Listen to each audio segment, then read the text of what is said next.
Au Sahel, un paradoxe se lève du sable, plus de 2 millions d'exilés, et pourtant 1 million de retours. Le Burkina Faso, jadis saigné par la peur, voit refleurir des marchés, des puits et des classes. Comment cette inversion est-elle possible?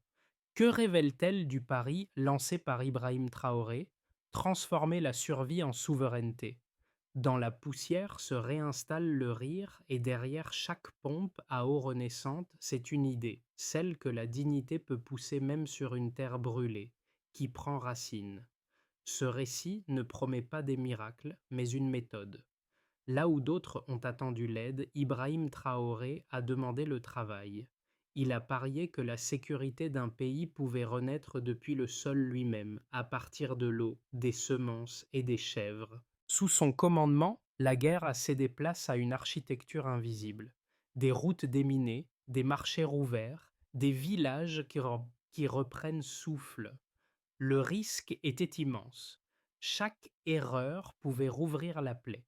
Pourtant, c'est dans cette austérité que s'est formée une nouvelle foi politique, celle du devoir partagé entre l'État et ses citoyens. Ce que le monde voit comme un pari militaire, les Burkinabés l'appellent simplement la reconstruction. À travers cette aventure, une question suspendue guide tout. Jusqu'où la dignité peut-elle remplacer la dépendance? Rester, c'est comprendre comment un peuple apprend à se redresser sans permission étrangère. En 2022, lorsque Ibrahim Traoré a pris le pouvoir, près de 40% du territoire burkinabé était hors de contrôle. 3 ans plus tard, 28 bataillons rapides couvrent le nord, centre et le centre, ouvrant des routes où plus rien ne passait. Ce renversement n'a rien d'un miracle. C'est un plan méthodique forgé dans la poussière, non dans les conférences. La priorité fut la sécurité, pas comme prétexte, mais comme condition vitale. Aucune graine ne pousse sans paix, répétait Traoré. Sous ses ordres, des unités mobiles ont repris les villages bloc par bloc. Elles n'avaient pas pour mission de conquérir, mais de rendre les routes aux habitants, de rendre l'eau aux mers. Là où les bandits érigeaient des barrages, désormais des patrouilles escortent les enfants vers l'école. Une fois la zone stabilisée, une deuxième vague est venue s'y ancrer. Police mobile, médiateur, unité civile chargée de reconstruire la confiance. Peu à peu, les villages autrefois fantômes retrouvent un rythme. Les marchés fredonnent, les femmes vendent le mil, les enfants chantent sous les manguiers. Les observateurs étrangers parlent de militarisation. Les habitants parlent de protection. Un homme de Thomasgo résumait ainsi: Je préfère voir un soldat au carrefour qu'un tireur dans mon champ. Ce témoignage illustre la philosophie du capitaine. Sécuriser pour revivre. Loin d'un culte de force, il cherche à bâtir une présence durable. Cette doctrine, frapper vite puis rester, a transformé les victoires éphémères en paix habitable. Elle a surtout fait naître une croyance silencieuse, celle qu'un État africain peut, par ses propres mains, retisser le lien entre sécurité et dignité. Dans le village de Barcelogo, Awa, institutrice revenue après 2 ans d'exil, ouvre chaque matin une salle repeinte à la chaux. Les pupitres sont neufs, les cahiers datent de la dernière distribution. À côté, un soldat veille, non pour surveiller, mais pour garantir que l'école reste ouverte. C'est ainsi que la paix a pris forme, d'abord par la présence, ensuite par la routine. À quelques kilomètres, Souleymain, ancien déplacé, rafrare des motos sur un marché ressuscité. Avant, je fuyais chaque semaine. Aujourd'hui, je travaille. Son atelier, bricolé avec des tôles rouillées, est devenu un symbole de la normalité retrouvée. Autour de lui, les femmes troquent le mil contre du savon. Les enfants courent dans les allées. Ibrahim Traoré n'a pas promis de richesse, mais de continuité, la capacité de vivre sans crainte. Les résultats, bien que fragiles, sont tangibles. Plus d'1 million de déplacés sont rentrés. Les villages, autrefois muets, réapprennent le bruit ordinaire de la vie. L'eau qui coule, le bétail qui bêle, la cloche de l'école.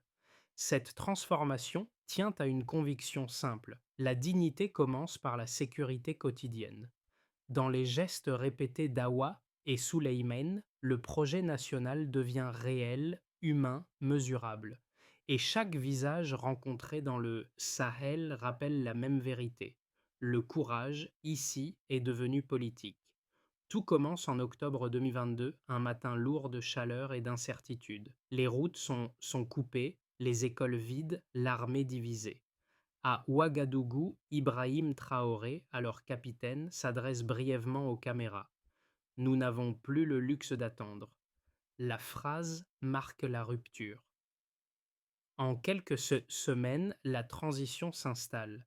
La priorité, reprendre le nord. Les cartes montrent des zones rouges partout. Les convois civils n'osent plus sortir. Dans les mois qui suivent, la réorganisation militaire devient visible. Bataillon d'intervention rapide, commandement local, logistique simplifiée. La doctrine frapper vite, tenir longtemps. À l'aube de 2023, la reconquête débute dans le Sahel occidental.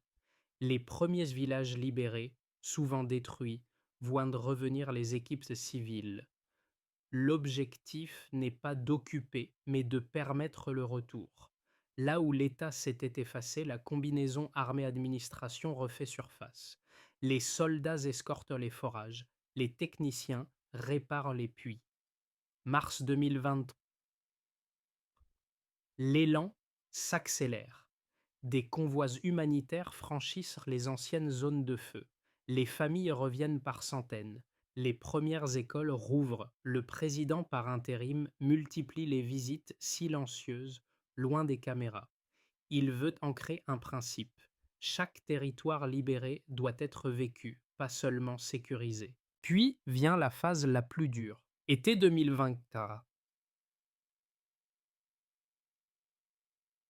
Des attaques resurgissent près des frontières du Niger et du Mali.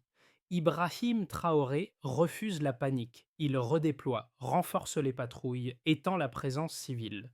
Les autorités locales reprennent les registres scolaires, les marchés hebdomadaires, les tribunaux coutumiers. L'État revient sous sa forme la plus simple, un visage connu, une promesse tenue. À mesure que la poussière retombe, la société entière se réajuste. Les ONG constatent une baisse des déplacements internes. Les commerçants rouvrent les routes entre Waïgouya et Dori. Les radios communautaires diffusent à nouveau en langue locale. Dans les capitales voisines, on s'interroge. Comment ce pays isolé parvient-il à regagner du terrain? La réponse, dit un officier, tient à la cohérence. Traoré a relié la sécurité à la dignité. Il ne cherche pas à plaire, mais à tenir. Le nord du Burkina Faso, jadis hors la loi, redevient praticable. Chaque kilomètre rouvert pèse plus qu'un discours. Et quand, à la fin de 2025, les chiffres s'accumulent, plus d'1 million de retours, 28 bataillons opérationnels, des marchés repris dans 6 provinces, le constat s'impose. La reconstruction ne s'écrit pas sur du papier, mais sur le sol. Dans ce pays longtemps résumé à la peur, la chronologie raconte une évidence. La paix est devenue une pratique. Ibrahim Traoré en a fait une discipline quotidienne, mesurée non en victoire, mais en habitude retrouvée. Depuis 2020,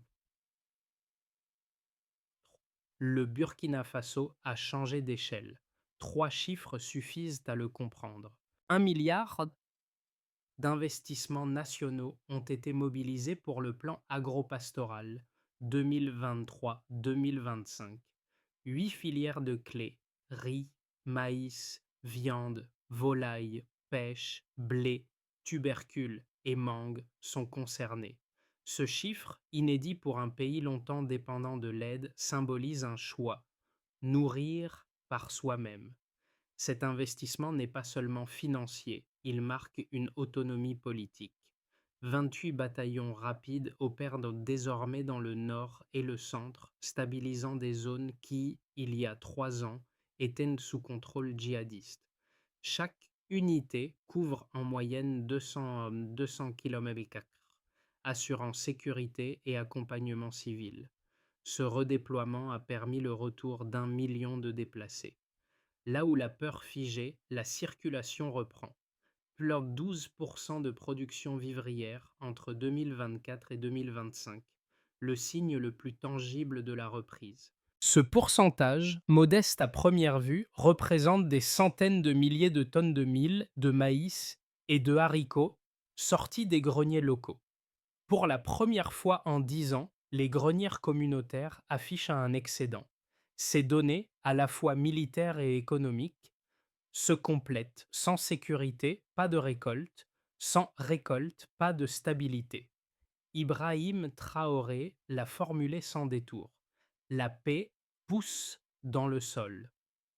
Sa politique a relié la survie à la production. En 2025, le Burkina Faso exporte à nouveau du bétail, des mangues, du niébé. Le pays qui recevait des cargaisons d'aide envoie désormais ses excédents vers les marchés voisins. Mais le vrai indicateur est social.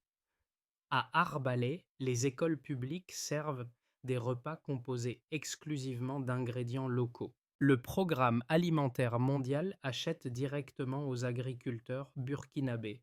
60% des contrats reviennent à des coopératives dirigées par des femmes. Chaque repas partagé vaut une statistique. Il prouve que la souveraineté n'est plus un mot. La boucle est économique mais aussi psychologique. Les familles rentrent, les jeunes s'installent. La dépendance autrefois enracinée s'effrite. Dans les marchés, les prix se stabilisent, dans les foyers, les repas redeviennent prévisibles. La dignité, ici, se mesure en calories gagnées et en dettes effacées. Ces chiffres isolés pourraient sembler abstraits. Ensemble, ils dessinent une trajectoire. Le Burkina Faso d'Ibrahim Traoré ne prétend pas battre des records, il cherche l'équilibre, celui d'un pays qui s'auto-alimente, s'auto-protège et se réinvente par le travail. Les critiques extérieures parlent d'isolement. Elles voient dans la politique d'Ibrahim Traoré un repli nationaliste, une rupture avec les partenaires traditionnels, un risque d'asphyxie économique. Selon certains rapports occidentaux, réduire l'aide étrangère pourrait freiner la croissance, priver les zones rurales de ressources techniques et isoler diplomatiquement le Burkina Faso. Ces arguments reposent sur un principe. Un pays pauvre ne peut se reconstruire seul. L'histoire récente pourtant les nuances. Depuis 2022, la dépendance n'a pas disparu, mais elle a changé de nature. L'État ne demande plus l'aumône. Il achète, négocie, échange. L'aide humanitaire s'intègre à des programmes contrôlés localement. Le Programme alimentaire mondial, autrefois importateur, est devenu client des coopératives burkinabées.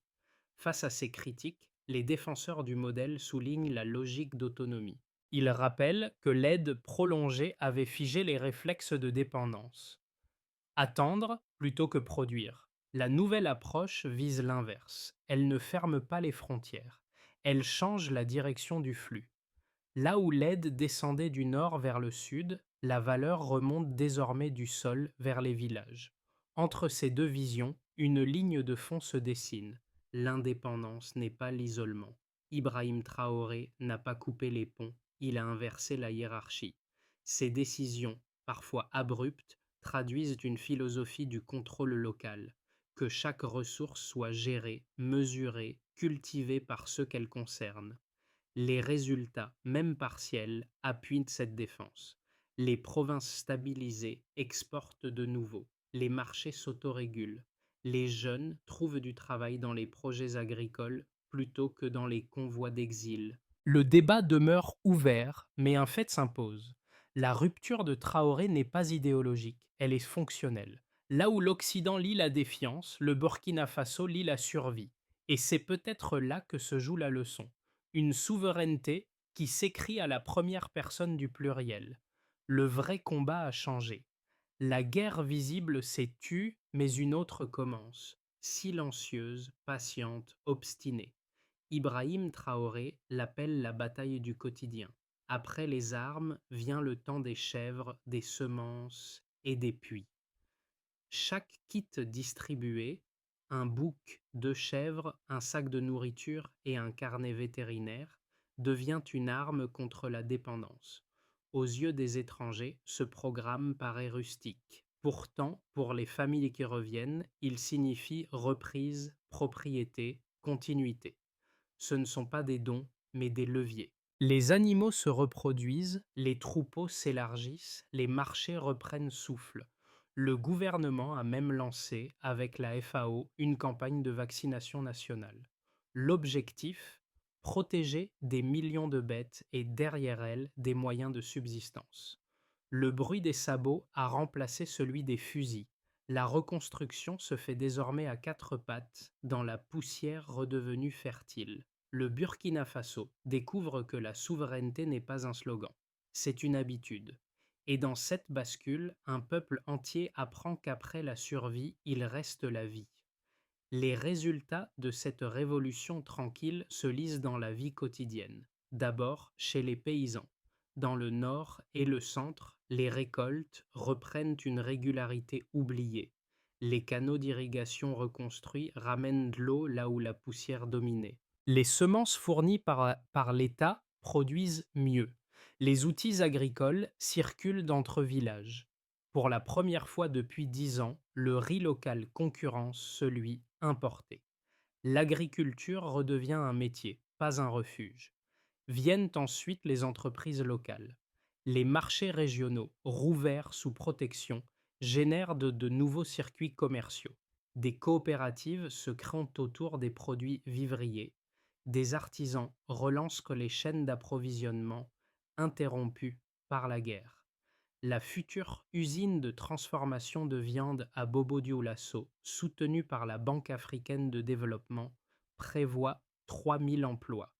Derrière ces chiffres, une certitude, la stabilité attire le travail. Pour les citoyens ordinaires, la différence se mesure en gestes simples. Les femmes vont chercher de l'eau sans escorte. Les enfants reprennent l'école avec des repas issus de la production locale. Les mères n'hésitent plus entre acheter du mil ou des médicaments. Dans les cliniques appuyées par le programme Ramou, les soins deviennent accessibles. Les rapatriés retrouvent dignité et papier d'identité. Enfin, dans le contexte régional, la dynamique burkinabé intrigue. Le Mali et le Niger observent ce modèle d'autonomie prudente. L'idée se répand qu'un pays sahélien peut se relever sans dictats extérieurs. Les convois humanitaires traversent désormais les frontières pour vendre plutôt que pour secourir. Cette inversion, fragile mais réelle, marque un tournant stratégique dans le Sahel.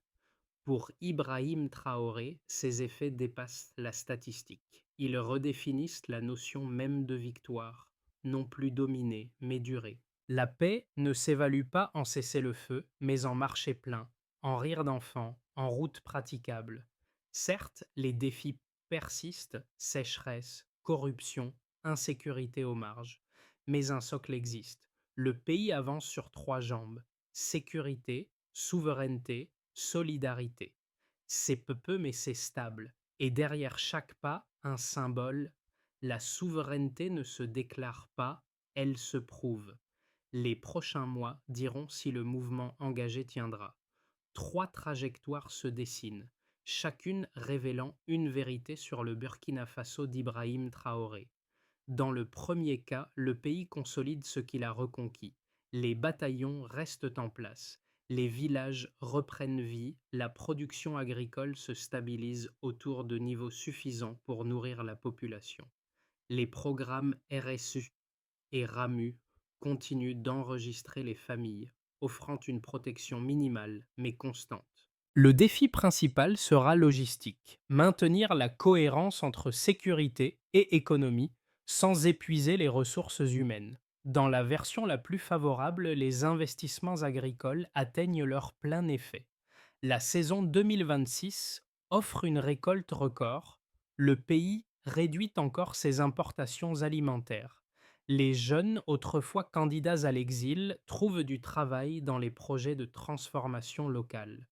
Les coopératives féminines, soutenues par le gouvernement, deviennent un pilier économique.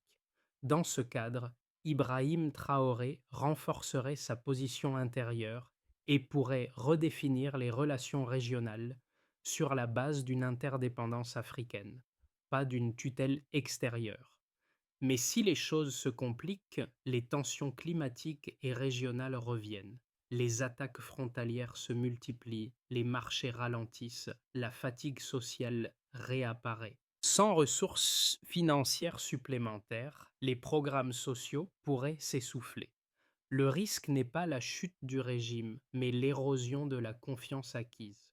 Ce scénario rappellerait que la stabilité sahélienne demeure un équilibre instable. Quel que soit l'avenir, la leçon reste la même. Un pays ne se relève pas en un mandat, mais en une génération. Ibrahim Traoré a ouvert une voie plus qu'il n'a donné une solution.